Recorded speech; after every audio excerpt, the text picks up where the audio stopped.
of people. You've got a lot of people standing outside tonight. It's freezing. They got here yesterday like at 2 o'clock in the morning or something. Well, I'm worried about them. Would anybody like to give up your place? Let some people come in from the cold. You go out to the cold. I don't think so.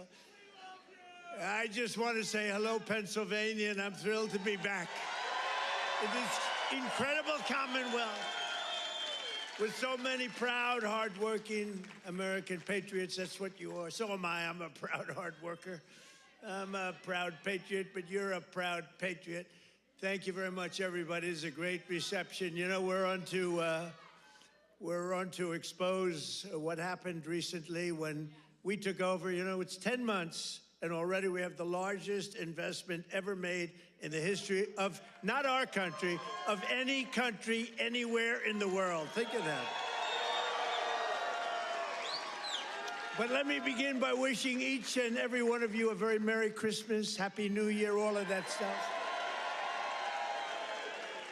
Remember when I started? In 2015, I made my first speech, and I said, we're going to bring back Christmas. Remember, the radical left wanted to get rid of the word Christmas. I said, I don't think that's going to work out. And we did it, and now everybody's saying Merry Christmas again. But just over 1 year ago today, with your help, we saved America. That's what happened. We saved it. In the most important election victory possibly in the history of our country was going down. We were a country that was being scoffed at, laughed at all over the world. We won all 7. Thank you, Charlie. She said, and you saved us. Who are you? Stand up, please. Who said that?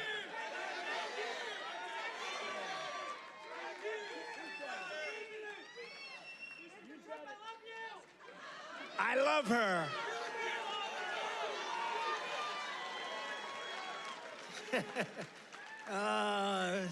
Only in Pennsylvania can this happen. I know this state. By the way, last election, did we kick ass in Pennsylvania? We won. That means we won 3 times in a row, as you know. But we won all 7 swing states. We won the Electoral College, 312 to 226. We won, and by the way, the real vote was much more than this, but we wanted to make it too big to rig. We won the popular vote for the first time of any Republican in many decades, and we won 86% of all counties in America, 2,700 to 525. That's good. We did it. Not me, we did it. And now, after just 10 months in office, I'm pleased to report that America is winning again, Pennsylvania is prospering again, and I will not rest until this Commonwealth is wealthier and stronger than ever before.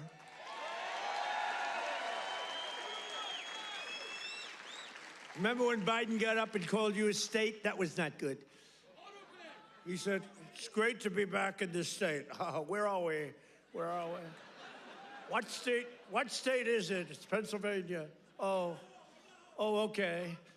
No, we're respected again as a country. We're respected. Since my inauguration, we've created nearly 60,000 new Pennsylvania jobs, including 4,000 Pennsylvania manufacturing jobs that the Democrats gave up on. You're doing better than you've ever done. Under our leadership, more than 40,000 Pennsylvanians have been lifted off of food stamps. 40,000. And working with a great guy, remember David McCormick? He used to go to every rally I had. He knew what was happening. And he's here again, as usual. I can't get rid of this guy. Where is he? He got a little lucky, though. You know, in Butler, a place called Butler, Pennsylvania. I love Butler, Pennsylvania, but it was amazing. And we had a tremendous crowd, like 55, 60,000 people. Then I called David. I said, David, come on up. He was working like hell to get elected. It was a tough race. And very few people could have done what he did. But I said, right at the beginning of the speech, I said, David, come on up. Come on up. I want to, this was before the thing happened. And then I looked up and I said, you know what, David, just stay there. I'll get you later. You're so lucky, David. You're so lucky you don't know. I could have had a little differently shaped ear if it weren't for you. You know, you got very lucky that day. People don't talk about that, but I remember I called him up and I said, just stay there. Because he was walking a little bit slowly. I didn't want to take the time. You know, oh boy, that was a good day for you. What a job he did. He's really a great guy, and his wife, Dina, is fantastic. Thank you. Stand up,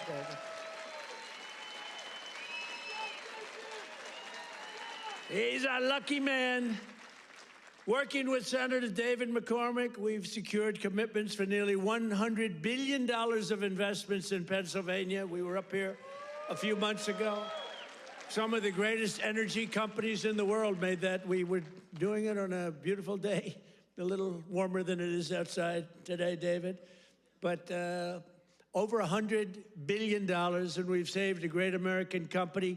You know, we saved, this little group of people and me, saved a little company called U.S. Steel, and it's hot as a pistol now. And we have the keys to the company. It's always going to be here. It's never moving. They said, what happens if it moves to Japan? I said, you can't move a steel mill to Japan. You can move a headquarters, but the steel mill stays here. That's all that matters. And I will tell you, the company is spending billions and billions of dollars, and there was no second by comparison. Other companies were interested, and they really are. They call me all the time, tell me they're really excited about it. And, you know, they're building a lot of additional plants. It's turning out to be beyond what anyone thought possible, but we had to save U.S. Steel. U.S. Steel was one of the greatest companies, which really, for a long period of time, years ago, the greatest company anywhere in the world. U.S. Steel, you see it with the big factories that were, I mean, 2 years ago. Now it's starting to fill up. The tariffs have filled it up because people are coming here. Other steel companies are coming to Pennsylvania now because they don't want to spend 100%, 50%, 25% of tariffs are all coming in. It's amazing. You know, the word, remember when I said tariff? My favorite word is tariff. True. But then I got a lot of heat from the fake news. Look at all of them back there. I took a lot of heat. I got up early on. I said my favorite, it's turning out, you know, tariffs are bringing us hundreds of billions of dollars. I just helped our farmers out because they're starting to do really well. But in order to try and negotiate, some countries played a little cute, and we just gave them, right out of a tariff money, cost us nothing, right out of the hundreds of billions that we've taken in, we gave the farmers a little help, $12 billion, and they are so happy. And all they want is a level playing field, and now it's happening. And the tariffs are making them rich. It's going to be, you're going to see what happens over the next 2 years. It's like a miracle is taking place. But we've taken in hundreds of billions of dollars, really trillions. Scott, we have the great Scott Bessent. Scott, stand up. And if you add to that all of the companies that are pouring their money to building plants in Pennsylvania and many other states, auto plants, AI plants, plants of every type, which we would have never had if we didn't put the tariffs on. Did you see where Europe now is saying, I think we got to start doing what Trump is doing. We've got to start putting on tariffs because we're getting our asses kicked, and it's true. But Scott, if you really think about it, it's trillions of dollars, not billions of dollars, right? So it's amazing. It's the smart people understand it. Other people are starting to learn. But the smart people really understand it. 1 year ago, under Sleepy Joe Biden, have you heard of him?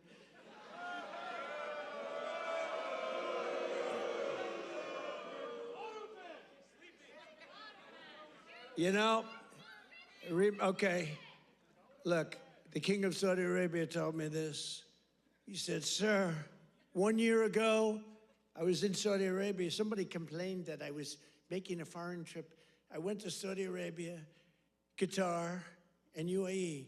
I brought back 4 trillion. They said, he shouldn't be traveling. He should focus on home. What the hell do you think I'm doing? And 250 Boeing jets. I brought it back so much, everything. Then they say, he should, you know, the stupid people, they say, he shouldn't be leaving our country. Yeah, let's sit around and twiddle our thumbs. It's, no, it's sort of crazy, right? But 1 year ago, the king of Saudi Arabia said it. He said, sir, 1 year ago, you were a dead country, dead. They were focusing on China. They were looking for, you know, who's next on line, frankly. And he's a good man. And the Emir of Qatar said it. UAE said it. The big company, the big, smart country said it. We were a dead country 1 year ago. We were dead as a doornail. We were going down the tubes. And now we're the hottest country anywhere in the world. There's nobody close. Sure.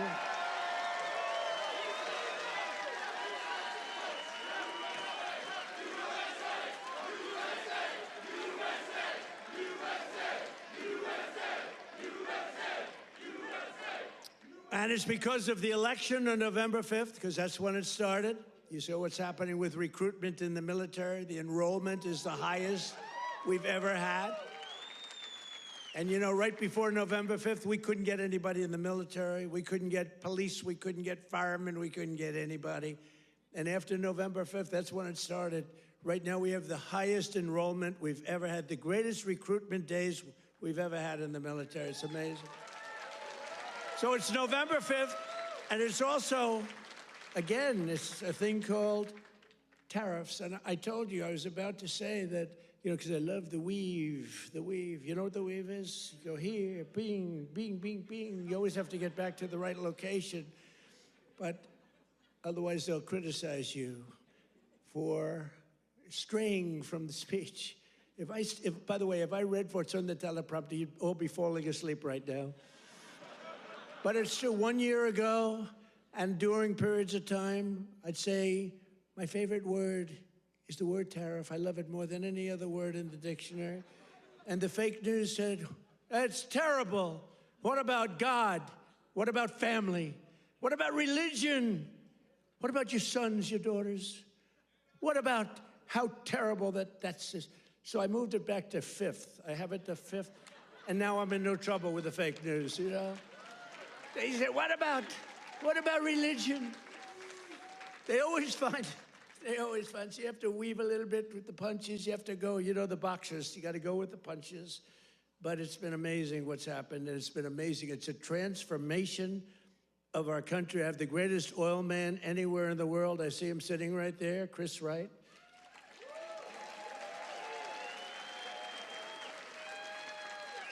I was going to put a man, Doug Burgum, he's great. He's interior. And I said, Doug, I want you to go to energy. You're really fantastic at energy. Came from North Dakota, big fracking place, state, and really a great job. He was a great governor, I would say, right? Really great, and a great person. He's doing a fantastic job. I said, I want you to head up energy. Sir, I'd be good, but I'll tell you, there's one man out there. In the whole world, there's one man out there who would be better than me.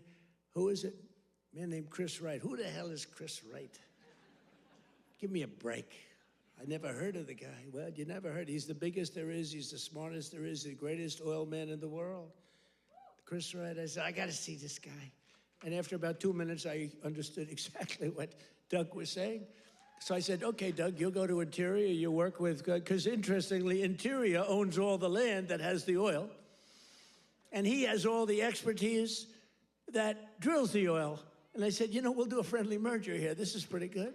And that's what we did. And we're right now drilling more oil than we've ever done ever before. Prices are way down. We just had 4 states. It was just reported that 4 states had $1.99 a gallon. Right? We're so amazing. So I want to introduce Chris Wright. Stand up, Chris.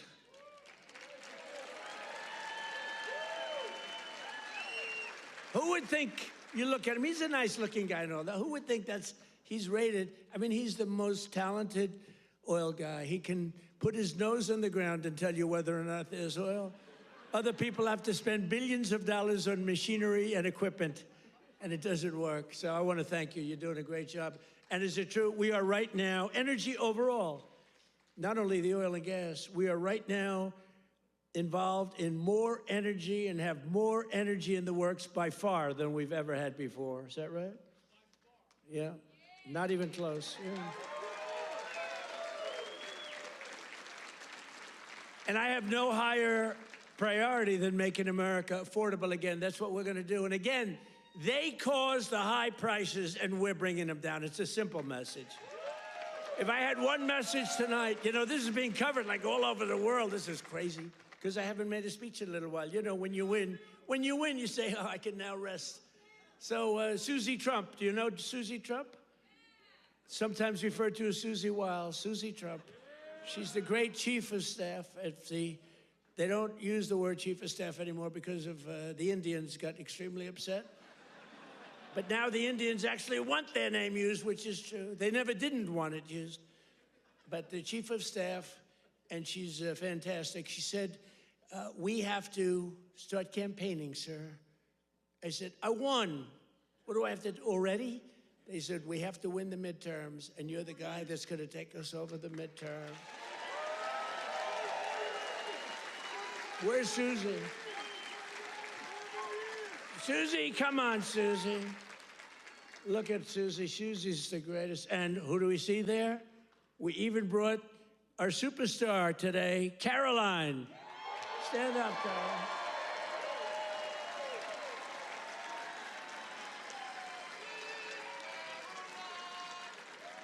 Isn't she great? Is Caroline great?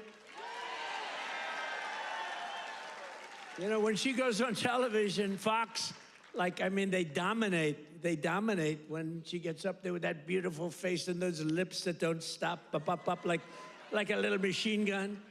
She's got no fear. You know why she has no fear? Because we have the right policy. We don't have men in women's sports. We don't have to sell men in women's sports. We don't have to sell transgender to everybody. We don't have to sell open borders where the whole world is allowed to come into our country from prisons and everywhere else. So she's got a little bit easier job. I wouldn't want to be the other side's press secretary, right? Thanks, Carolyn. Great job. We appreciate it. But that's our message. They gave you high prices. They gave you the highest inflation in history, and we're bringing those prices down rapidly. Lower prices, bigger paychecks. You're getting lower prices, bigger paychecks. We're getting inflation. We're crushing it. And you're getting much higher wages. I mean, the only thing that's really going up big, it's called the stock market and your 401ks. It's going up. But I say it, you know, and I said it the other day, and a lot of people misinterpret it. They say, oh, he doesn't realize prices are high. Prices are coming down very substantially. But they have a new word. You know, they always have a hoax. The new word is affordability. So they look at the camera and they say, this election is all about affordability. Now, they never talk about it. They never talk. Thank you very much. They say I'm not allowed to run. I don't know what the hell that's all about, but that's okay. He said 4 more years. You see the new hat? We have 4 more years. 2028. We have all sorts of hats.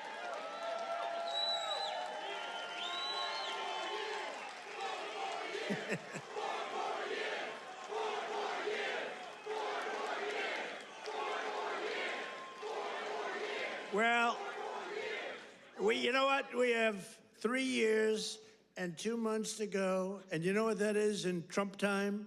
3 years and 2 months is called eternity. We have a long time. We have a long time. But under Biden, real wages plummeted by $3,000 a year.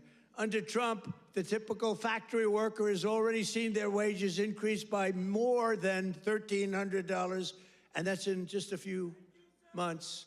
And for construction workers, it's $1,800 up versus $3,500 down, and I think their number is wrong. It's much lower than that. For miners, do we love miners? I love miners.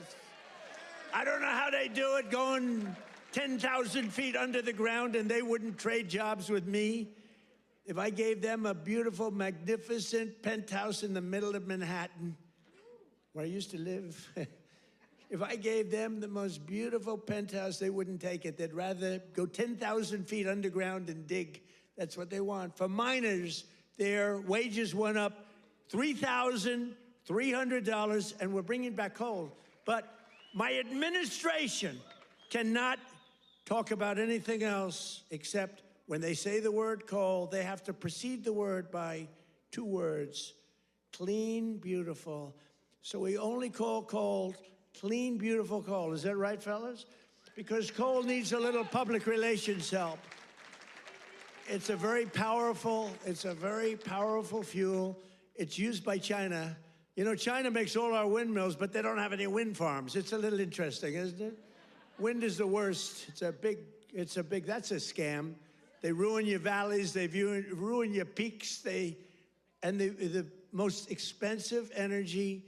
The only ones that get rich are the developers who make a fortune. You have to change your windmills. And most of them are made in China, but China has very few wind farms. You know why? Because they're smart. You know what they do have? A lot of coal. They love coal. So that's okay. But we have clean, beautiful coal, and we brought it back into vogue. We have nuclear, we have oil and gas, we have sort of everything. We don't approve windmills. We don't approve it, I'm sorry. We don't like things that kill all our birds. And that every time you put one up, only the guy that owns it makes a lot of money. Those guys, what a joke. And they are ugly, you're right, sir. But Democrats talking about affordability is like Bonnie and Clyde preaching about public safety.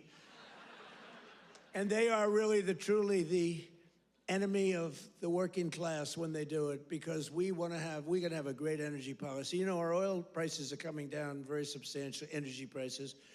And honestly, with that, everything comes down, because there's nothing nearly in the category of oil. You wouldn't even know what second is. There are seconds and thirds, but it's so far down the list, we don't even talk about them.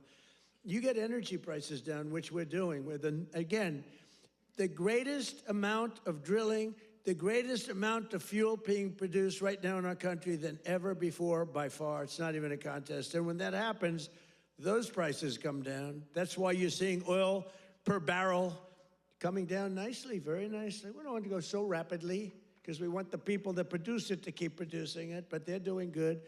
But it's amazing. But when energy comes down, your other prices come down too, all of your prices, and that's exactly.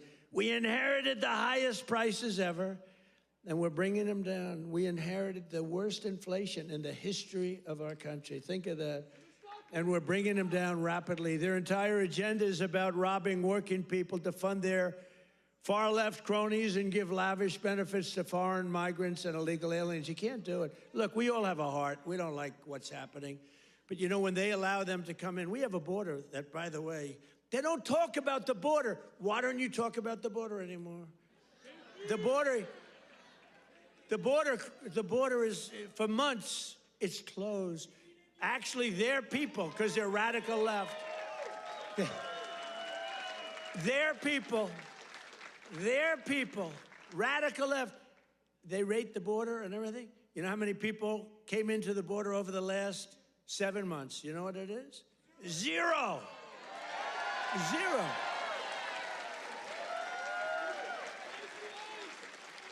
Except for the ones that came in legally, right? Legally. When Biden and congressional Democrats had power, they blew up our economy, sent prices soaring.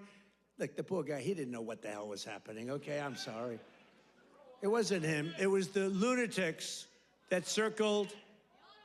Yeah, it was the auto pen. You're right. I can't believe I didn't say that. I hate when you beat me to the punchline. I would not have said. Well, I'll tell you, I'll give the fake news a little breaking news. So I believe, and I may be correct, but we're checking this. We have a bad head of the Fed. Bad. We're going to be making a change. Fortunately, this guy's out. But we have 4 members appointed by Sleepy Joe Biden. Which is better, Sleepy Joe or Crooked Joe?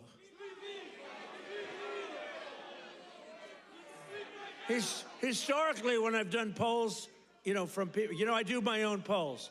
I go to a big arena. We have 20,000 people. I say, which you like, Sleepy Joe or Crooked Joe? And I learned, I save millions of dollars. I don't have to do any polling, okay? Typically, Crooked Joe wins. I'm surprised. Because to me, he's a sleepy son of a bitch, you know, who destroyed our country. If we didn't come along, and it's not me, it's all of us. If we didn't come along, this country was destroyed, I'll tell you. It would have been destroyed. But now Democrats in Congress want to take us straight back to the Bidenomics. You know, they don't change.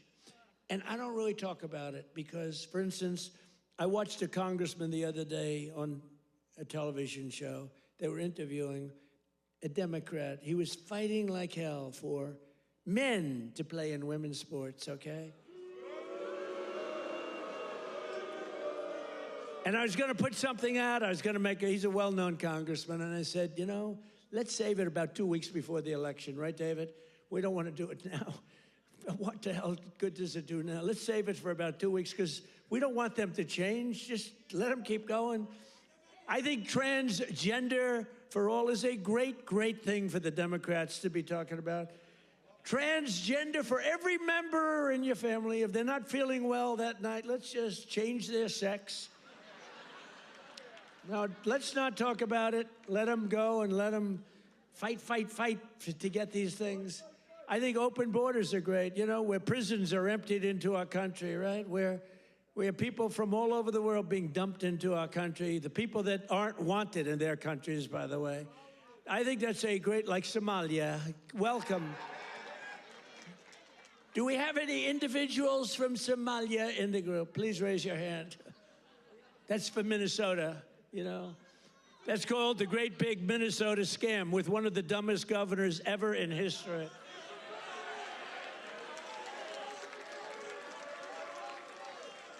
I love this Ilan Omar, whatever the hell her name is, with the little shing, the little turban.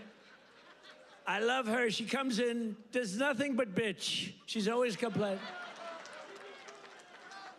She comes from a country where, I mean, it's considered about the worst country in the world, right? They have no military, they have no nothing, they have no parliament. They don't know what the hell the word parliament means. They have nothing, they have no police. They police themselves. They kill each other all the time. I love it. She comes to our country, and she's always complaining about, the Constitution allows me to do this. We ought to get her the hell out. She married her brother in order to get in, right? She married her brother. Can you imagine if Donald Trump married his sister? Beautiful. She's a beautiful person. If I married my sister to get my citizenship, do you think I'd last for about 2 hours, or would it be something less than that? She married her brother to get in. Therefore, she's here illegally. She should get the hell out. Throw her the hell out. She does nothing but complain.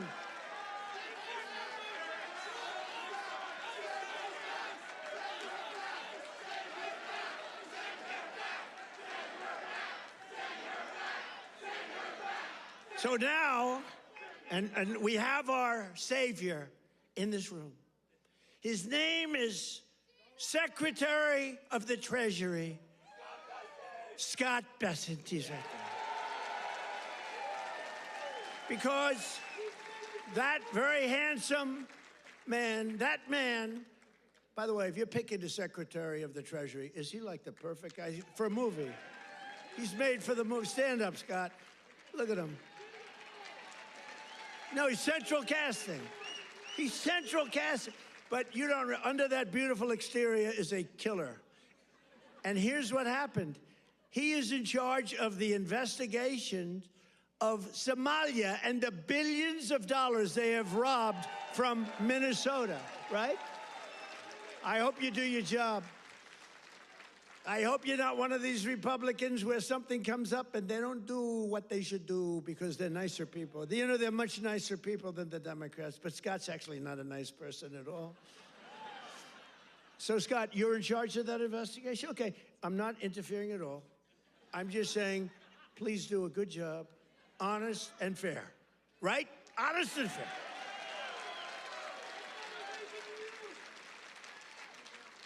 Oh, if he's honest and fair, you know what he's going to find? It's great. I'd love to have that job. They may switch jobs with you. I'd love to have that job. They ought to get him the hell out of here. They hate our country.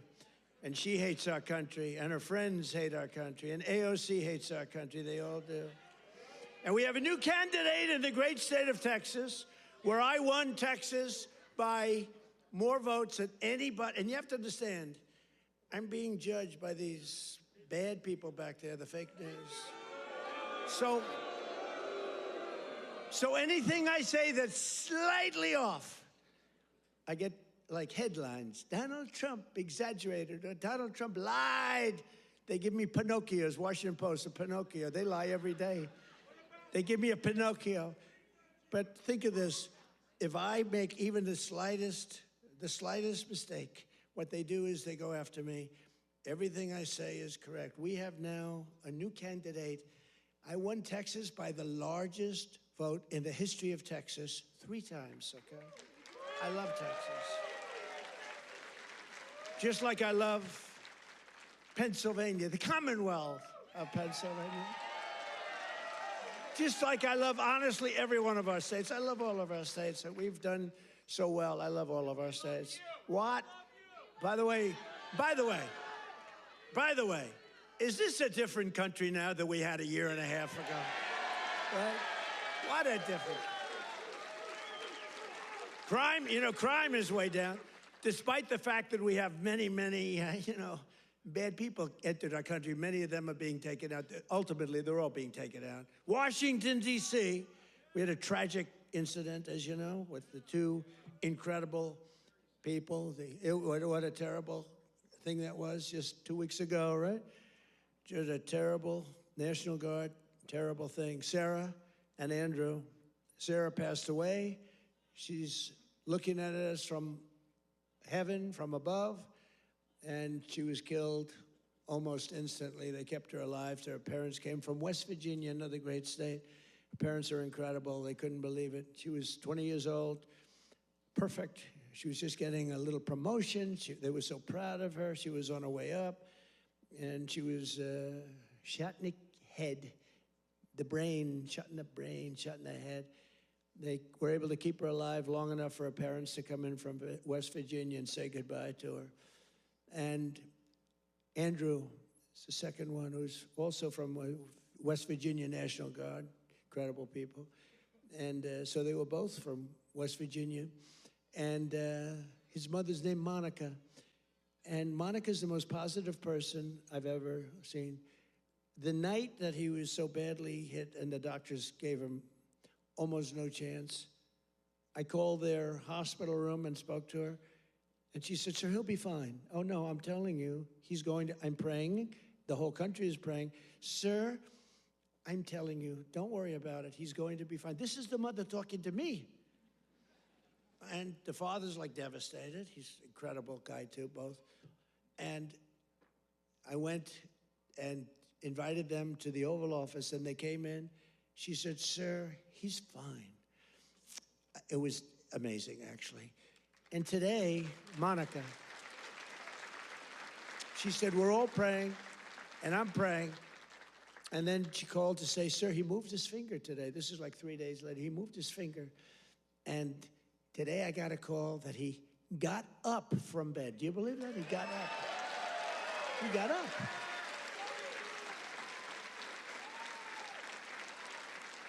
Now, he didn't speak. He's not ready for that yet. He got hit in the head. But he got up, and boy, they're so happy. It's amazing. And the care that they've given him at the hospital, and the generals that have been there, the military that's been there, it's amazing. General Seward and others that, she said that the level of love that your military has given to my boy, and by the way, Sarah's parents said the same thing. The love and the affection and the care that they're given, they can't even believe what's happened. But Andrew stood up today, and people even can't believe it. So the mother was amazing, and let's hope it continues. Look, it doesn't get much worse than what he did. Let's hope it continues. But that's an act of terrorism. This is a guy came from Washington, state of Washington, came across the country, and he wanted to kill people with the uniform. A whack job. Isn't it crazy? Think of it. He was also very badly injured. And they're fighting to save his life so that we can give him the death penalty. How crazy is that, right? They're fighting to save his life so that we can give him the death penalty. That's the way it really should work, right? The doctors have to do their job, and then the lawyers have to do their job. But it's an amazing country. Actually, Andrew's father said that. He said, they're fighting for him. I hope they save him, sir, because I hope he has to understand what he did, how bad it is. And he's going to, I think he will be saved, actually. It looks like they will save him. He wasn't as badly hurt as Sarah or Andrew, but isn't it an amazing thing? They're working so hard to save his life, and we're going to put him up for the death penalty. Amazing, huh? Only in America. That's only in America. You know, in one way, there's something beautiful about it, and another way, it's a little crazy, right? In my first term, we built the greatest economy in the history of the world. You know that. We had the greatest economy in history, even with the COVID. COVID came, and it really hurt the world. It was a gift from China, but China got hurt very badly, too. We're getting along with China. They're buying a lot of our soybeans. Keep buying those soybeans there. You know, you heard all about magnets and rare earth. They were great. I met with President Xi. Scott was with me, and we had a whole group. Marco was there, and Chris was there. We were all there, and we made incredible deals with China. We're getting along. Getting along is a good thing. You know, getting along is a good thing, not a bad thing. It's a smart thing, and they're buying literally trillions of dollars worth of our products and all of that. And we had a very good meeting. Remember, the whole world was going to shut down over rare earth. That was 2 months ago, and that worked out very well. It all works out well. If you have a smart president, it works out well. If you have a dummy, it doesn't work out. But we had a great economy. We had the greatest economy in our country's history, but we had what's called the greatest economy. This is the first term, probably ever, of any country. Now, in addition to that, we rebuilt our military. We got the biggest tax cuts ever. We got the biggest regulation cuts ever. We had the best job numbers. We had a great first term. Or frankly, to be honest with you, I wouldn't be standing here. Because if I had a bad first term, you know, you might say, I like him. He's really good. But we had a lousy first term. You're not going to vote. You voted for me because we had a great, despite all of the Russia bullshit, despite all of the impeachments, you know, think of it. The impeachments, all of the crap we had to go through with these crooked Democrats. They're crooked as you could be. They're bad people. They're sick people. But despite all of that, we had an amazing first term. Our second term is blowing it away. It's blowing it away. So we're doing it again, but bigger, better, and stronger than ever before. There's more work to do, but today, 22 states, we're setting 22 total. Is that right, Chris? That just came out, that statistic. We're down lower than we've been in 7 years in gasoline prices and oil prices, not just the 3 states that I talk about with $1.99 a gallon. How would you like to have $1.99? You know, that's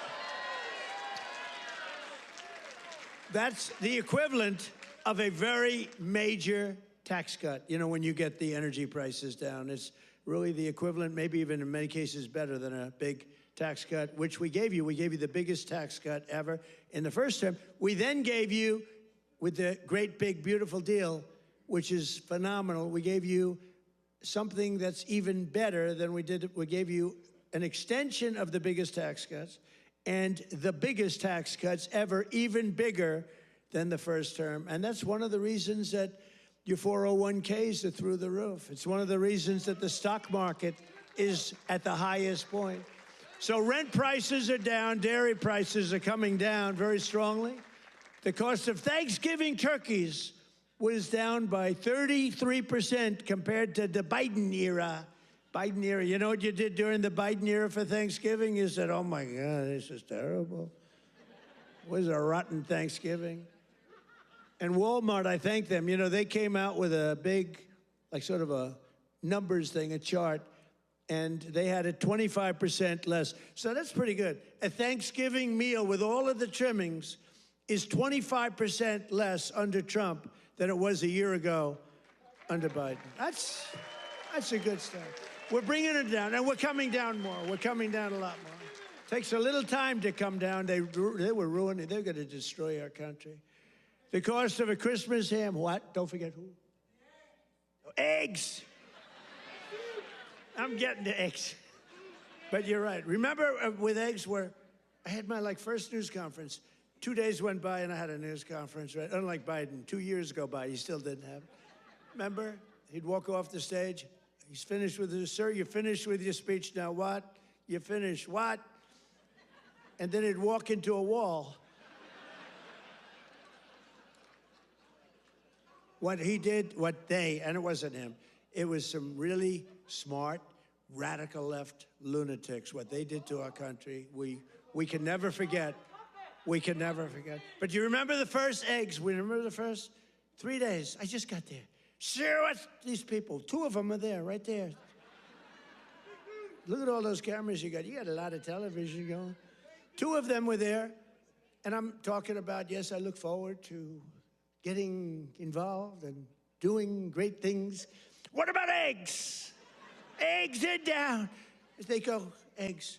They said, the price of eggs is quadrupled. I said, oh, I didn't know that. Tell me about it. It's gone up like 4 or 5 times. Remember eggs right at the beginning? He's right when he says eggs. It went up like 4 times. It was like crazy. And they said, sir, don't buy. They came into the Oval Office. Sir, you know, we have an Easter egg hunt. It's like a thing for 150 years at the White House. Beautiful. They said, sir, we're going to buy plastic eggs this year. Plastic eggs. We don't have, you know, enough eggs to go around for that. I said, you're going to buy regular eggs. And by the time Easter comes, we're going to have so many eggs, you're not going to know what to do. You're not buying plastic. And we didn't. And Brooke Rollins, our Secretary of Agriculture, did an incredible job. And eggs dropped like a rock. And we ended up buying a lot of eggs for a lot of... But the price of eggs is down now 80% since March. Think of that. And we have 2 price charts. Do you remember the last time I pointed to a chart? My all-time, I don't care what these charts say. My all-time favorite chart was the chart I had in Butler. I said, let's look at the chart. Bing, bing. I don't care how good that chart looks. It's shit by comparison to the one in Butler. It's nothing. I like the Butler chart. Remember, that was on how great employment was and all this, but I like it for other reasons. Look at that chart. It's good, but now as I talk about the Butler chart, I don't even want to look at it. It doesn't mean anything. But look, Biden price increases and Trump price increases. Look at Biden. Up 37, 24%, 22, 21, 30.7, 30.7 again, 10.4%, 49%. Trump, the price is down 5.1, 4.2, 0.5, down 4%, 2 points, 2.9. Look at that, our prices are coming down. Their prices, it's a hoax. They're just, remember they said the Inflation Reduction Act, remember that? Billions and billions, hundreds of billions of dollars, the inflation, and after they got it approved, because we had a few Republicans that went along with that whole hoax. And remember, we're gonna pass the inflation, and I said, there's nothing to do with inflation reduction there. There's nothing to do with that. It has nothing, it had nothing to do with inflation either way, other than raising inflation, perhaps, because it was such a stupid, and then they admitted, they fought it like, oh no, this is inflation. After they got the thing passed, then they said, we agree, it has nothing to do with inflation. Screw you, we don't care. That's what it is. We're dealing with bad people. And the word affordability is the exact same thing. And I can't say affordability hoax because I agree the prices were too high, so I can't go to hoax because they'll misconstrue that. But they use the word affordability, and that's their only word. They say affordability, and everyone says, oh, That must mean Trump has high prices. No, our prices are coming down tremendously from the highest prices in the history of our country. And look at that chart. Let's see the next one. You have another one, I think, mortgage rates. Even with a lousy Fed chair. We have a lousy Fed chair. Oh, and by the way, it looks, you're going to have to check this, please.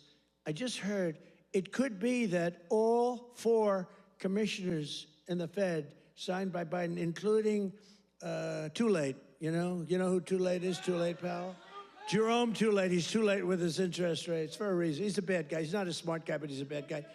Too Late. Is he going to lower rates a little bit finally? Did you see where Jamie Dimon, respected guy, said, you got to get the rates down, you schmuck, you know? But I hear that the auto pen may have signed those commissions. If they signed those commissions, now maybe I'm wrong, but we're going to check. Have you checked that? Are you hearing it? Who signed it? Did he sign it or did the auto pen sign it? I'm hearing the auto pen. You know, you can't use the auto pen unless it's very strongly authorized, unless you show you know what the hell you're doing, which is impossible of him to show.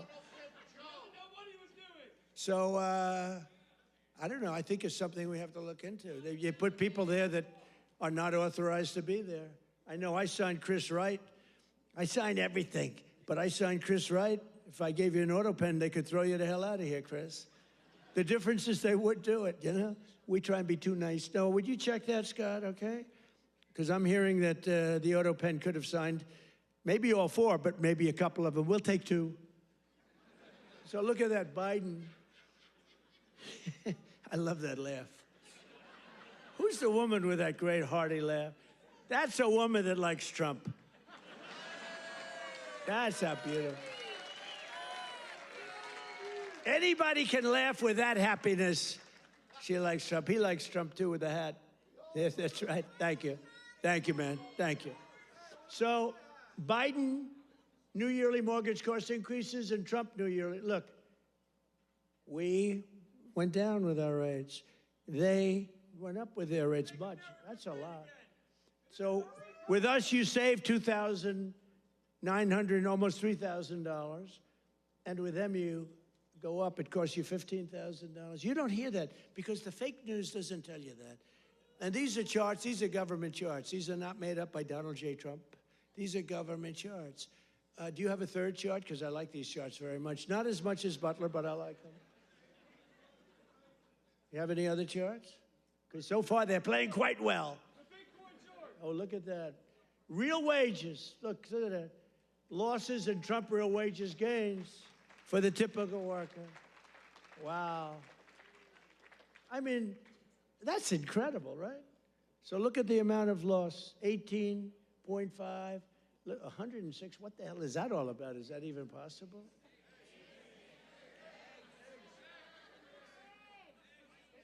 Biden food, oh, I see. No, that's the eggs. You move that chart very quickly. I said, what's going on with that chart?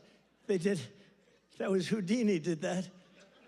Because I was saying, boy, I really like the numbers having to do with real wages, but, you know, they played very well. But this plays very well, too. So, yeah, Biden food price increases, Trump, look at that. Look at that. So ours are decreases, all decreases, and they're moving down good.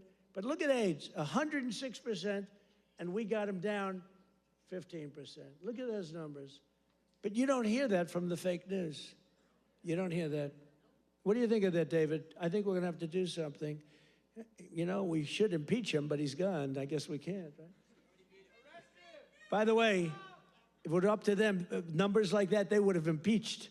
Those numbers are terrible, and those are government numbers. So thank you very much, everybody. It's good. We have a couple of other charts we're going to show you, too, that are just terrible. We're also working to bring down the cost of health care. Obamacare is a scam. Under Obamacare, trillions of dollars were given directly to health insurance companies. Their stocks are up 1,700% in a very short period of time. Would you say that's good? Obamacare's primary purpose was to pay off insurance companies. You know, the insurance companies back the Democrats very heavily. I want to give billions of dollars directly to the people. I want to take all of the billions and billions and actually trillions, but over a period of time. And I want to give all of that money we give to the big, fat, rich insurance companies. I don't want to give them nothing. I want to give nothing to the insurance companies. I don't want to give all, because they're sucking our country dry with this scam by the Democrats. That was Obama, and I've always said it, Obamacare, but now you see the numbers because your premiums are going up on Obamacare and everything. It's forcing everything up. But we want the money go directly to the people. We want you to go out and buy your own health insurance, and you'll get much better health insurance at a much lower cost. Everybody knows this is the best way to go, but the Democrats, they're bought and owned by the insurance companies. So let's see how many of them have the guts to vote for this. You know, we're putting in bills where all of that money, hundreds of billions of dollars, goes to the people to go out and buy your own health care. And everybody's different. Some are young people, some are older people. It's a much different, really, set of criteria. In 4 years under Biden, Democrats secured less than $1 trillion in new investments in our country. Think of that, though. And we've done in 10 months, we've set the all-time country record by many times. I'm going to get the exact numbers many times. 18, what are we over 18, right around 18 trillion? We could hit $20 trillion in the first year with 10 months, 18 trillion versus less than 1 trillion. And I'll tell you what, it was going to go down. If it wasn't going to be like even anything, it would have been negative because companies were pouring out of our country. The stock market has set 51, this is in less than 10 months, the stock market has set 51 all-time record highs. There's never been anything like that. Bum, bum, bum, bum, bum, bum.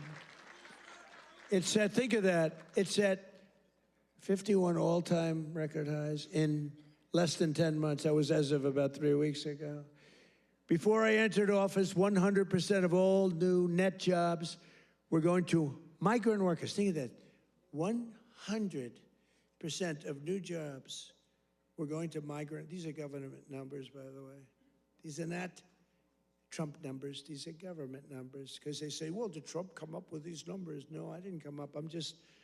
Migrant workers and illegal aliens got 100%. But since I took office, 100% of all net job creation has gone to American citizens. How about that? Now, how about that? Even I will give myself a hand. Now, think of it. 100% went to American citizens before 100% went to people that came into the country illegally. Again, many of them from prisons, many of them gang members, drug members, Tren de Aragua. More Americans are working today than at any time in the history of our country. That's why when they ask about the economy, you know, you have fake polls. How's Trump doing? You hear these numbers. How's Trump doing on the economy? I was interviewed by a very hostile group today. I said, why am I doing these people? They're hostile. But they were relatively fair because they can't beat you. I don't mind. I can be interviewed by anybody. Were you concerned if you're doing badly, you don't want to be interviewed by bad people. But they can't do anything to you because the numbers speak. It was Politico. I did an interview today. It was a good interview because they have no ammunition. The one person said to me, it's unbelievable. Our economy is unbelievable. There's never been anything. But the Democrats go out, prices are too high. Yeah, they're too high because they caused them to be too high. But now they're coming down. One of the most important ways we're defeating inflation is by unleashing American energy, including oil, gas, and clean, beautiful coal right here in the Commonwealth of Pennsylvania. Did you know I went to school in the Commonwealth of Pennsylvania, right? The great Wharton School of Finance. I love the Wharton School. Became a little liberal, but these are minor details.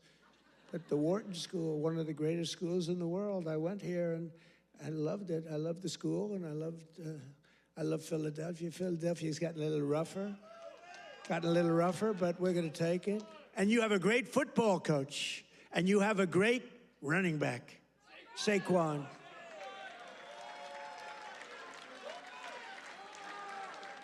You know, I got to know Saquon a little bit, and my hand will never be the same. I patted him on the back. I said, Saquon, let's go. You're my partner today. Let's go win. Because it was like I hit a piece of steel. I said, what the hell is with you, Saquon? That's pretty, he's good. But he's a better football player than he is a golfer, trust me. He's so strong. Those muscles are, but his football is great. His golf will be very good, very good. But we won our match. And you do have a great coach. I was with you, Coach. I got a little streak going here, but that'll change. But he's a great coach. Well, you won the whole deal, right? I got to know him last year when he came to the White House, and I said, this guy's he's a real leader. The players loved him. And you had some players that are just, really just fantastic guys. But you have a good football team. It's really good to watch. But for 4 long years, Biden and the Democrats tried to endlessly kill Pennsylvania energy jobs. They worked so hard to kill the jobs.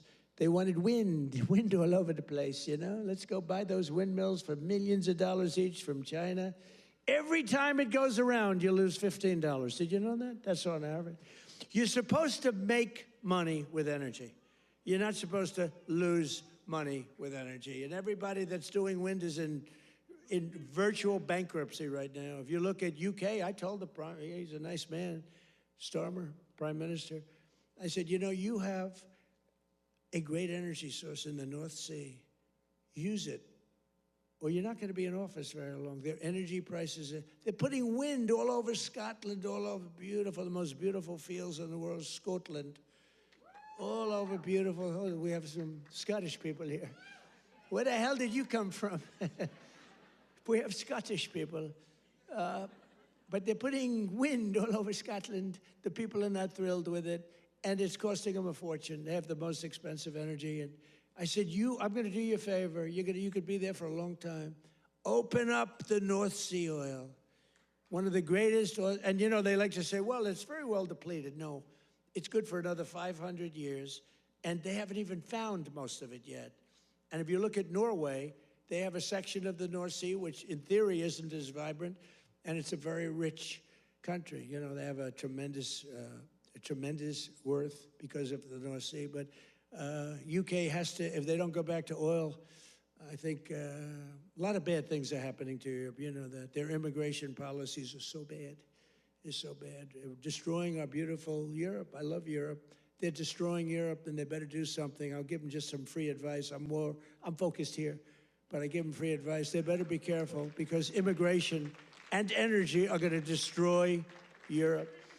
On day one, I ended the war on Pennsylvania energy. I just terminated something that was insane. And we all love Elon. Elon was up here campaigning, right? But I said, Elon, I think electric cars are great, but not everybody wants an electric car. And I ended the insane electric vehicle mandate where everybody was supposed to have an electric car by the year like 2030 or some ridiculous year like that. It's just not going to be that way. I don't think it'll be some like hybrid, some going to like gasoline powered. I mean, the nice thing about gasoline is we have 2,000 years worth of we have more gasoline, we have more oil and gas than any country anywhere in the world. Is that right? And they want us to go to batteries. Let's go to batteries. We don't have battery content. So let's go to batteries, according to these morons that were in our country. Let's not use oil and gas, which we have more than any country in the world. Let's go to batteries. Well, we have to go to the Congo and get it from China. But I actually stopped the war with Congo and Rwanda, and they said to me, please, please, we would love you to come and take our minerals, which we'll do. But I stopped the Green New Scam. It's a total scam. And, we had, they used to call it global warming. Then they called it 15 other things, and none of them worked. So they came up with climate change, remember? Climate change. Because you can't go wrong with climate change if it goes up. Remember, global warming, and then the temperature started going down like a rock. Remember? We had global warming, and they sent that big, beautiful ship with all scientists on it. and it went into deepest Alaska. It went up through the ice. And the global warming, it was getting so warm, except unfortunately they had a bad few weeks. It got so cold that the ice just crushed the ship. We had to take those poor bastards out by helicopter. The scientists, they said, one guy was petrified of helicopter. He said, I have a choice, go down in the ice with the ship or go in a helicopter. He chose the helicopter. He made it. But we have a very simple policy, right, Chris? Drill, baby, drill. We have a simple policy. And natural gas production is booming. Coal mining is up by 2.4 million tons a month. And we're also reviving Pennsylvania manufacturing. And with our historic tariffs, steel production is roaring back. We're building steel mills all over the country. And U.S. Steel is coming back at a level never thought possible before. And I was up.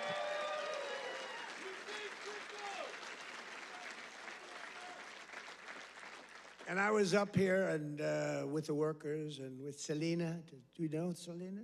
Does everybody know? And with some other people. We were up with some great people, and we spent the whole day, and they were determining whether or not they wanted to make which one of the deals. I went to the workers. I said, which one do you like? We picked the right one. As I said before, billions of dollars they're spending. And the steel workers are doing phenomenally better. I think you're going to do better than you've ever done before. You were losing all of your steel. If we didn't have tariffs, you would have no steel. We wouldn't have one steel mill anywhere in the United States. And that would be really bad for, Scott, national security. We need, the one thing you need steel. You know, you can give up certain products. You can give up pencils. Because under the China policy, you know, every child can get 37 pencils. They only need one or two, you know. They don't need that many. But you always need steel. You don't need 37 dolls for your daughter. 2 or 3 is nice, but you don't need 37 dolls. So we're doing things right. We're running this country right. We're also putting thousands of dollars in the pockets of hardworking Pennsylvanians with the largest tax cuts in American history. That's no tax on tips, no tax on overtime, no tax on Social Security for our great seniors, no tax. And all of that kicks in on January 1st. You know, it hasn't kicked in yet. I mean, we're doing great, and it hasn't kicked in yet, and it's amazing. And it's one of the reasons they said, sir, would you mind going on the trail? And I actually like it, you know. I have fun. I haven't read practically anything off the stupid teleprompter. And then my speechwriters they're getting awards for some of the finest speeches, and I haven't even read them. And the award for the finest writer in the history of speechmaking, Ross. Where are you, Ross? Are you here, Ross? Where the hell is Ross? Ross, are you here? Look, first time I've ever introduced him. Ross, get over here. I got it. He's a young, handsome man. He's the greatest. Thank you, Ross. Very low-key guy. Thank you. Look at Ross. He's so shy. I can't believe it.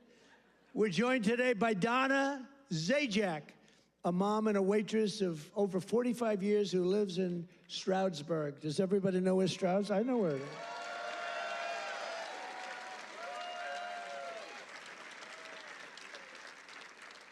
Because of no tax on tips, Donna estimates she will keep hundreds of additional dollars every single month. And she'll put all of that money toward her daughter's dream of becoming a veterinarian. That's a good, right? A good thing.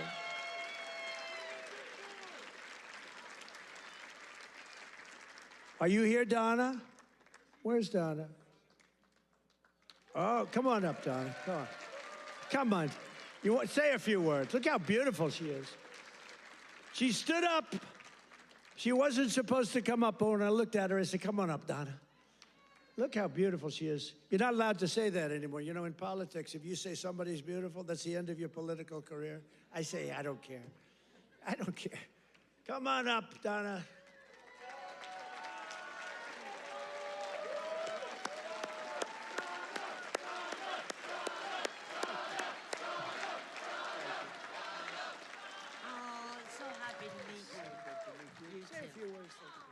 me say? Yeah, just say whatever.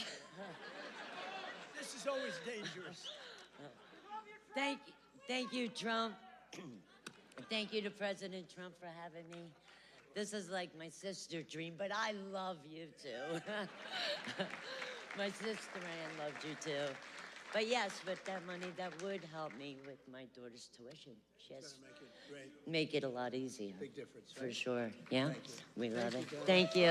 Thank you.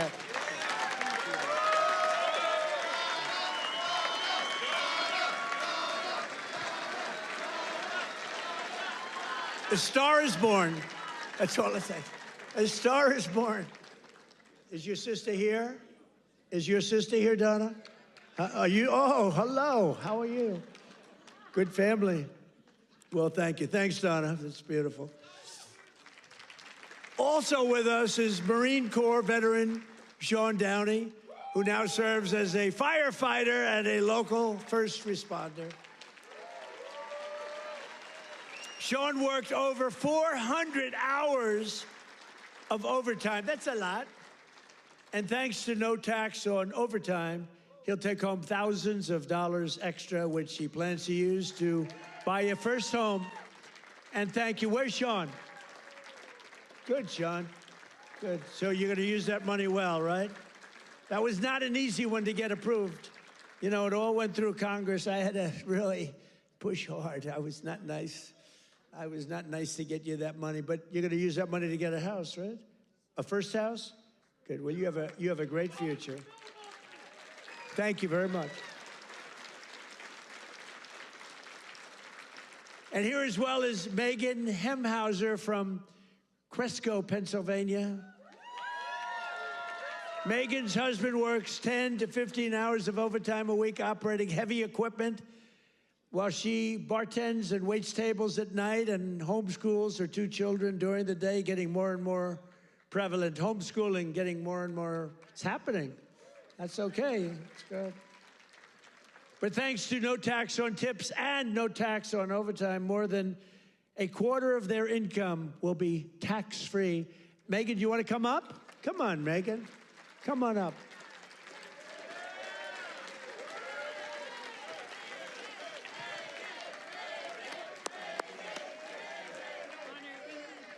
Thank you so much. Oh my goodness. Thank you. Thank you so much. As President Trump said, I'm a mom, a wife. I homeschool my two brilliant children. And the no tax on tips is incredible. No tax on overtime is incredible for my husband. And it all comes back to our family. It saves us, and it's for the future of our children. And it's been such a blessing to be home with them and to have them here with me tonight. And thank you for everything, President. Thank you. Thank you. Good to see that. I want to show that. You know what's great? So she had these notes, right? Not notes, it's a speech. She never even looked at it. She was great. It's much better when you don't have to read it. Ladies and gentlemen, thank you. So I just thought, great job. That's a great job. Thank you. Thank you so much. Thank you. Thank you. Thank you. That's great. Never looked at the notes.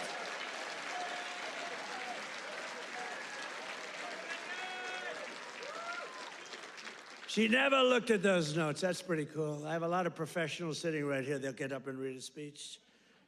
But Megan didn't have to do that. Another key part of our tax cuts is known as Trump accounts. Under this new program, the federal government will be creating an investment savings account for every single newborn American child with $1,000 to be invested and grow over the course of their life, right at the beginning of birth. Friends, family, employers, and loved ones will be able to add thousands of dollars a year, and it's like a trust fund for every American child. It's going to be something, and it's really exciting. And I want to thank Michael Dell and his beautiful Dell computer. Go out and buy a Dell computer. He got it started. He put up $6.25 billion.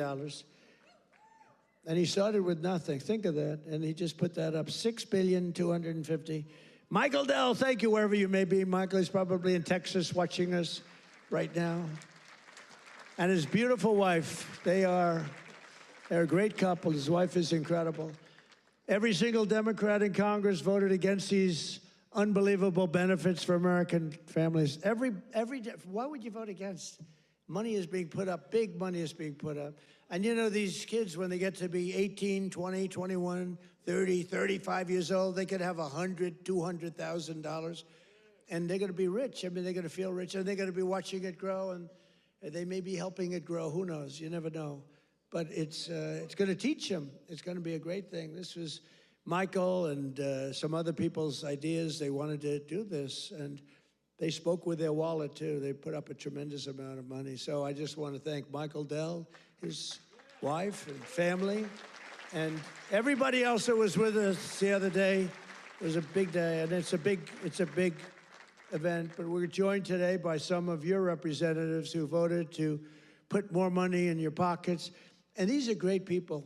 And I introduced David. I'm going to ask him to stand up again, because David McCormick is a really great man in the truest sense. He won a race, you know. He really did well the first time too, but some bad things happened, right? And very few people are willing to do that again. And to be honest, if he would have lost, I know his wife, she's a beautiful woman, extremely into the social scene, but respected by everybody. She would have left him if he lost. And I told him that. Dina would have left him. She's that way. Hey, we can't help it. That's the way she is. So I said, David, you're taking a big risk if you run again, because if you lose twice, your wife is leaving you. And he wasn't worried. Stand up. David McCormick. Yeah. He was so great. He followed me every single time I spoke. He was there, and he got up and he'd speak, and I'll tell you, we had big crowds, David, and the audience listened to you. In fact, they liked him more than they liked me in some cases. I was thinking about, let's keep him off the stage. But they really loved you, and you've been a great senator, and you have a great wife. Thank you very much. Thank you.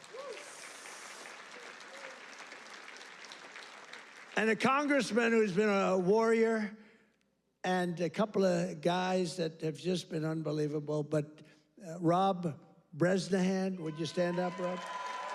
What a job you're doing, huh? Young, handsome, central casting. Great job. Thank you very much, Rob. Great job. And another one. These are warriors, these two guys, but the three of them. And then you have the senator, but the three of them. Ryan McKenzie. Ryan, thank you. And it's hard for me to explain how hard they work, but they were working so hard, getting that big, beautiful bill. I call it the great, big, beautiful bill passed. You know, that was supposed to be in 17 bills. And I actually said it because I'm not that experienced. I haven't been doing it that long, believe it or not. I haven't been doing this. I had one man, he was a congressman, and we had a big meeting, and he was telling us all how to do something. And I said, I disagree with that. He said, sir, I've had 22 races, and I've won 20 of them. I know what I'm doing. And I said, sir, I've had 3 races, and I've won all 3 of them. And mine was for president. And he said, all right, you got me on that. He's actually a good man. He got a little carried away one day. But that's because these guys wanted to do it my way, too. So we had 17 bills prepared. Dan Muser, right? Stand up, Dan. What a great guy. Stand up, Mrs. Muser. Dan is a he's a very powerful congressman, but he's a great person, great man. All 3 of these guys, they're warriors, and your senators, very few people that I've ever met that would take that risk. It was a risk. You know, it takes guts to run for public office, right? It takes guts. A lot of guys talk, including me. I talked about this for a long time before I did it.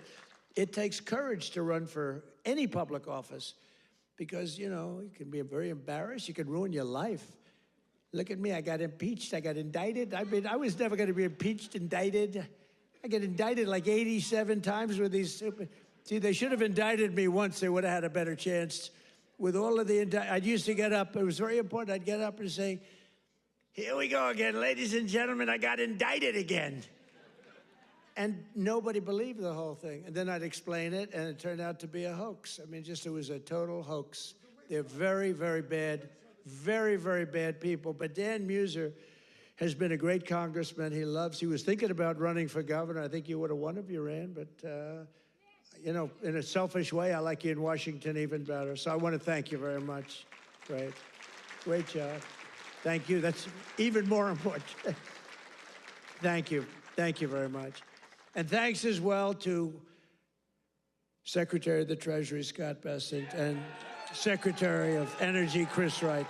You guys have been great. Thank you. I introduced them, but I want to introduce, because they have been so good. A major factor that fueled inflation under Biden was the invasion of 25 million people. Think of this, 25 million people came into our country totally unchecked and unvetted, mostly across our southern border.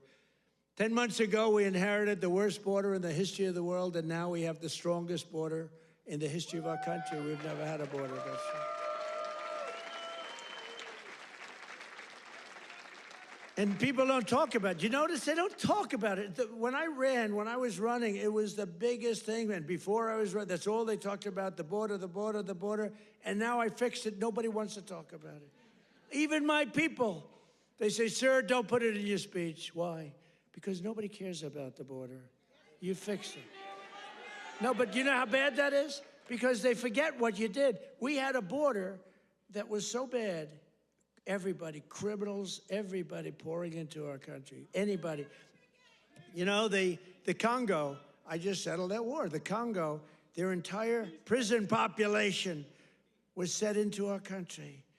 Venezuela, their entire prison population was dumped into our country. And now we have the tightest border we've ever had. We have one of the strongest borders anywhere in the world. I would say there's one country that has probably a stronger border. You know what that is? You know what that is? North Korea.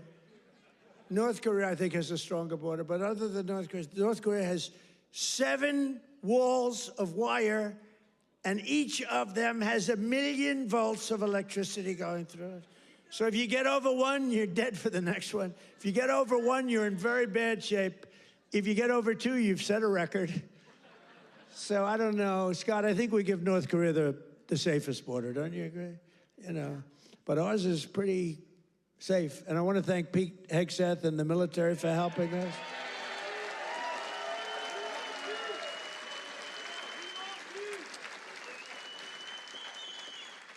And again, for 7 months in a row, we've had 0 illegal aliens that have been admitted to the United States, and nobody. Do you remember when Biden said, I need legislation to do that? And I said, no, all you need is a new president. I didn't get legislation. Scott, did I get legislation? I said, close the freaking border right now. And they did it. Because our Border Patrol is incredible. ICE is incredible. That ICE, poor ICE, they take a lot of abuse, but they're the toughest people. And again, Washington, D.C. now is, we had the tragedy, which was a terrorism tragedy, but we have Washington, D.C., the safest it's been in 52 years. Think of that. And a year ago, you couldn't walk down a street in Washington, our nation's capital, and now restaurants are booming, restaurants are opening. The restaurants were all closing, now the restaurants are opening. You can't get into a restaurant in Washington, D.C. Biden and the radical left Democrats turned Pennsylvania into a dumping ground for hundreds of thousands of migrants from the most dysfunctional places on earth, like Somalia, and gave them billions and billions of your taxpayer dollars. But we didn't really give it. It was stolen. And those people should go to jail. Jail. And if they don't go to jail, Scott Bessent is toast. He's toast. I'll tell you, that could be the easiest case. I think it's too easy for you. Just give it to your assistants. They can do that case. These people are crooks. They don't work. 91% unemployment, okay? It's a scam, and it's headed up by the crooked Congresswoman. Whatever happened to her brother, by the way? Is he still around? Where is he? Yeah, he went low. He went low. He's not happy. Would you look into him too, Scott? Would you find out the brother, please? She said, how dare you say that about me? It's discrimination. Let me tell you, black people love Trump. I got the biggest vote. I got the biggest vote with black people. They know a scam better than anybody. They know what it is to be scammed. Thank you, man. Thank you. I appreciate it. We did great. Thank you. I like this guy. Thank you. We got a tremendous black vote. We got a tremendous Hispanic vote. We got a tremendous, because we speak the truth. They get it. Everybody gets it. Everybody, pretty much everybody gets it. And they know we're the real deal. Our country's become so strong in such a 10 months. Think of it. It's not even a year. It's like, if we keep going like this, I don't know if we can do that. But if we keep going like this, there'll be nothing ever in history like it. Already, they are saying better than Lincoln, better than Washington, better than anybody. The best 10 months ever in the history of the presidency. And for the first time in 50 years, we now have reverse migration, which means more jobs, better wages, and higher income for American citizens, not for illegal aliens. And you know what? We all have a heart. We want to take care of people. But these people are getting killed on the walk up. They're dying. They're dying. They have to go through jungles. We don't realize this. They are going through areas that are not it's not possible to get through some of the areas. They're going through jungles down in the Central America, South America, some of these areas with snakes, with crocodiles and alligators. They're getting just eaten alive, and they're getting beat up by some of the bad people. Women are being raped. Remember when I started, I said, we're going to stop the raping of women in those caravans, a name conceived of by me, because it's a caravan, thousands of people, 10, 15, 20,000 people coming up. The women in those caravans are being raped in unprecedented numbers by other people in the caravans. By them not coming, they're not even trying to come now because they know they can't get through. We're doing a tremendous service because they're not being killed and they're not being raped and they're staying back in their country where they've been. And they've been taken care of. I've also announced a permanent pause on third world migration, including from hellholes like Afghanistan, Haiti, Somalia, and many other countries.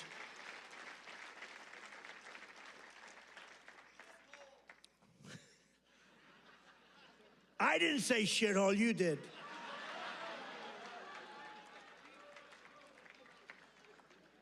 Remember I said that to the senators, they came in, the Democrats. They wanted to be bipartisan. So they came in and they said, this is totally off the record. Nothing mentioned here. We want to be honest because our country was going to hell. And we had a meeting. And I say, why is it we only take people from shithole countries, right? Why can't we have some people from Norway, Sweden, just a few? Let us have a few.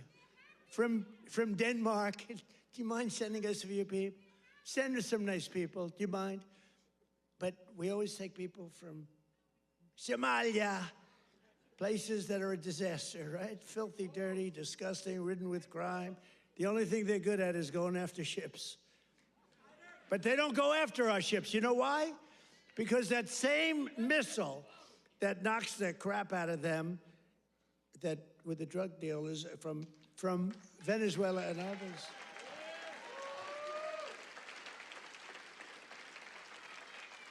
That same missile, think of it, from hundreds of miles away, we have the greatest military, we have the greatest equipment, we make the greatest equipment in the world. I bought more equipment. We rebuilt the military in the first term.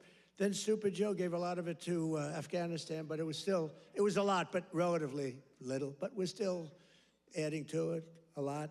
But I'll tell you what, I'm looking at this big tough guy with the red hat on. I like that guy. But stand up, let me just see what you look like. Nobody's gonna mess with him. Okay, he's central casting. Thank you very much, very good. I see he's enjoying it. I like people that enjoy things because you gotta smile about this whole thing. But that same missile system that hits the center of everyone. Remember, every boat that gets hit, we don't want to do that, but every boat that gets hit, we save 25,000 American lives, every boat. And when you view it that way, you don't mind. But we have that same system aimed at Somalia, and if they go and want to raid our ships, and not our ships, worldwide shipping, you know, they used to go and take the ships. When one or two of them get hit, they say, we'll pass. So we've cut down drugs, 94% coming in from sea. 94, right? 94%, Muser. 94%, Muser. That's pretty good. We're trying to figure out who the hell are the other 6%. They're finding it very hard to get people to navigate those waters. The problem is nobody wants to go fishing anymore either. They don't want to get in boats. They don't want anything to do with boats. I think we've destroyed the boat market. Other than that, it's been very effective. We've cut it down 96%. Think of that. And now we're going to do land, because the land is much easier, and it's even more prevalent. If you don't share our values, contribute to our economy, and assimilate into our society, then we don't want you in our country. We don't want you.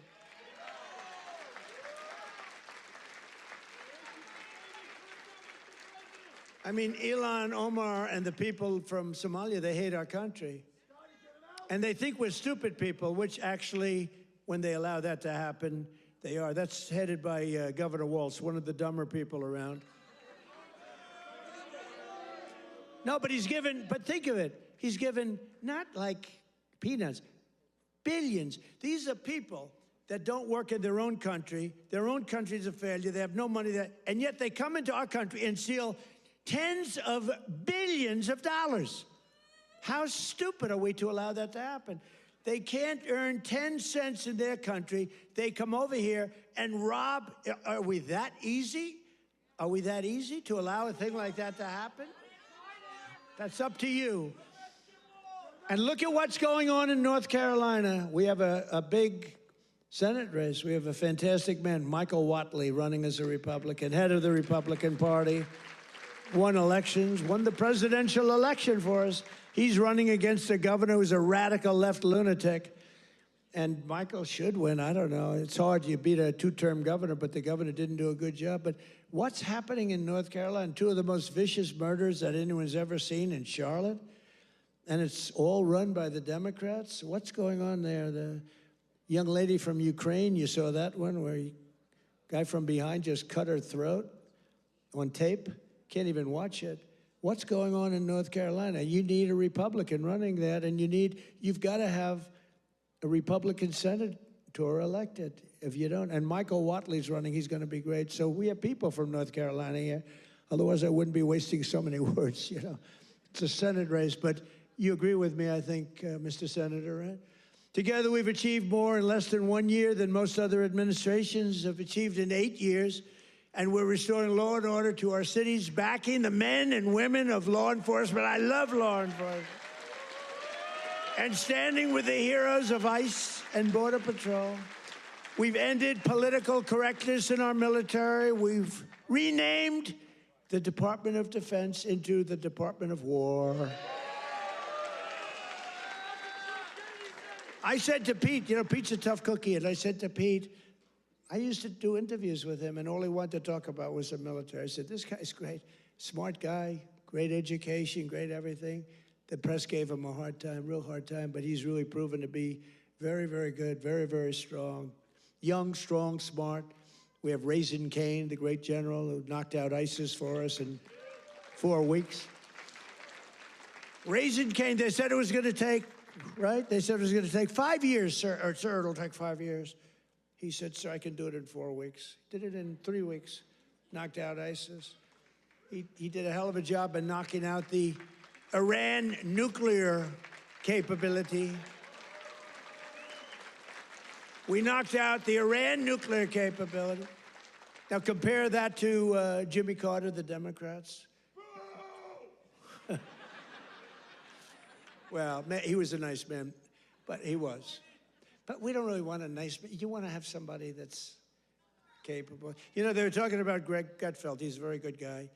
Greg Gutfeld. Very good. But Greg Gutfeld he didn't like me very early in his, he didn't like me. I don't know, he just didn't like me.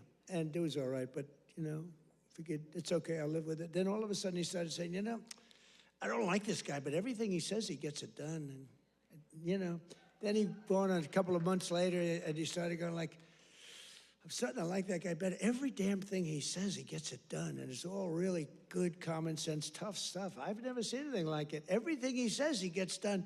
And then he started to really like me. And then we did an interview. It was supposed to be a 10-minute interview. It lasted for 2 hours. There was a good chemistry. And he did 5 shows, all 5 shows that week. And he got the highest ratings that anyone's ever gotten in that time slot. And he became legendary. I'm happy for him. But there was something. But he said, during the process, he said, so would I rather have a guy as president who was really a nice guy who I liked, or a guy who I can't stand that gets everything done and turns our country into a great country again? And he was smart. It was a very interesting process, but he's a great guy. He's doing really well. Totally dominates the late night. Totally dominates against those morons that they have at the other. Kimmel, what bad people. In 10 months, I ended 8 wars, including Kosovo, Serbia, Pakistan and India. They were going at it. Israel and Iran, Egypt and Ethiopia. You didn't know about that. Armenia and Azerbaijan. And I hate to say this, one named Cambodia, Thailand, and it started up today. Tomorrow I'll have to make a phone call, and I think they'll get it. Who else could say, I'm going to make a phone call and stop a war of 2 very powerful countries, Thailand and Cambodia? They're going at it again. But I'll do it. So we're making peace through strength. That's what we're doing. We've cut federal funding for any school that pushes critical race theory or transgender insanity. No more money. We banned the chemical, surgical mutilation of children. Think of this. Can you imagine if you were up here 15 years ago? We have banned the chemical mutilation of children. They'd say, this guy's crazy. We actually had to ban it.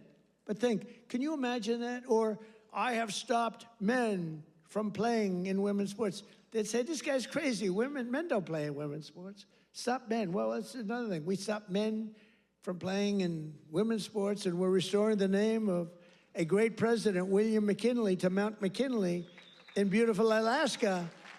And I renamed the Gulf of Mexico into the Gulf of America.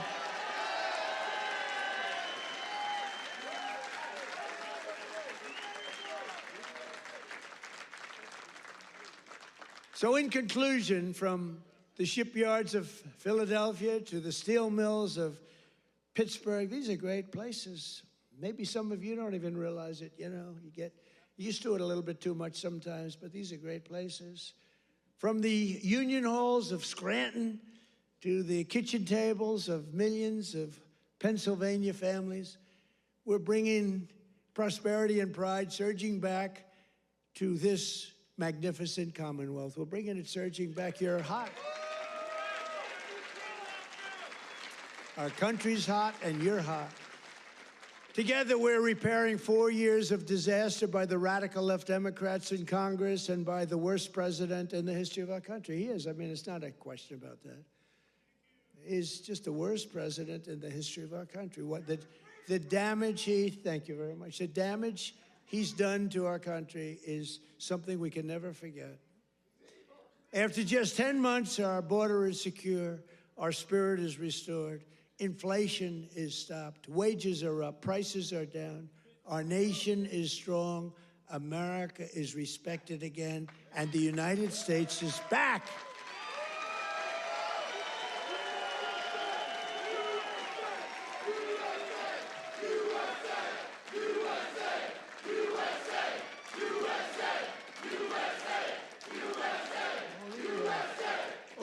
People, right? All these all of my friends right up here. Every single, thank you very much. Thank you. Thank you. Appreciate it. He looks like The Rock. You look like The Rock. Stand up. Let me see what you look like. Yeah, look at that. The Rock would be very happy with that look. Every single day of this administration, we will keep on working for the hardworking American citizens, people that love our country. We will fight, fight, fight, and we will win, win, win. And with your help, we will make America powerful again. We will make America wealthy again.